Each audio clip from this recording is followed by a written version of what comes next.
यदि मैं आपसे बोलूं शर्मा जी का लड़का करोड़पति है तो ये बात आपको नॉर्मल लगेगी, लेकिन यदि मैं बोलूं एक ऐसा गांव है जहां के कुत्ते करोड़पति हैं,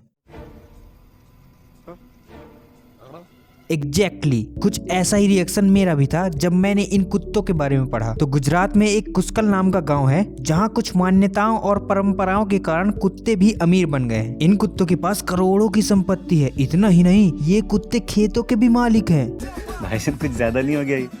मतलब कुछ भी नहीं यार, मैं कुछ भी नहीं फेंक रहा हूँ। देखो मैं बताता हूँ। दरअसल मीडिया में आई कई खबरों के मुताबिक इस गांव में कई साल पहले नवाबों का शासन होता था। इन नवाबों ने गांव के लोगों को खेती करने के लिए 20 बीघा जमीन दी थी, लेकिन कहा जाता है गांव वालों ने कहा हम इंसान हैं, हम कैसे भी करके मेहनत मजदूरी या कोई और काम करके अपना गुजारा कर सकते हैं, लेकिन गाँव के कुत्तों का क्या, उनका गुजारा कैसे होगा। यह सोचकर गाँव के बुजुर्गों ने फैसला लिया और यह 20 बीघा जमीन कुत्तों के नाम कर दी। और नवाबों को भी इससे कोई प्रॉब्लम नहीं थी। और अब जहाँ कुत्तों की जमीन है ना, वहाँ से एक सड़क गुजरती है, मतलब रोड गुजरती है, जिसकी वजह से इस 20 बीघा जमीन की कीमत लगभग करोड़ों में है। इस 20 बीघा जमीन को उस गांव में कुतरिया के नाम से जाना जाता है। अब आप सोच रहे होंगे इस 20 बीघा जमीन से कुत्तों को क्या फायदा, वो तो इस जमीन में खेती वगैरह भी नहीं कर सकते, तो क्या मतलब ऐसे करोड़ों की जमीन का। तो ऐसा बिल्कुल भी नहीं है। हर साल इस जमीन को नीलाम करके किसानों को खेती करने के लिए दे दिया जाता है और इसमें से जो भी पैसा आता है वो सब कुत्तों के खाने और रहने की व्यवस्था में इस्तेमाल किया जाता है। और खाना कोई ऐसा वैसा नॉर्मल खाना नहीं, अच्छे व्यंजनों और भरपूर दूध के साथ इन कुत्तों को दिया जाता है। तो यार मैं भी सोच रहा हूँ उस गांव में जाके कुत्ता बन के बस जाऊं। जोक सपाट, वीडियो अच्छी लगी हो तो लाइक शेयर कर देना और ऐसी ही वीडियो के लिए चैनल को सब्सक्राइब कर देना।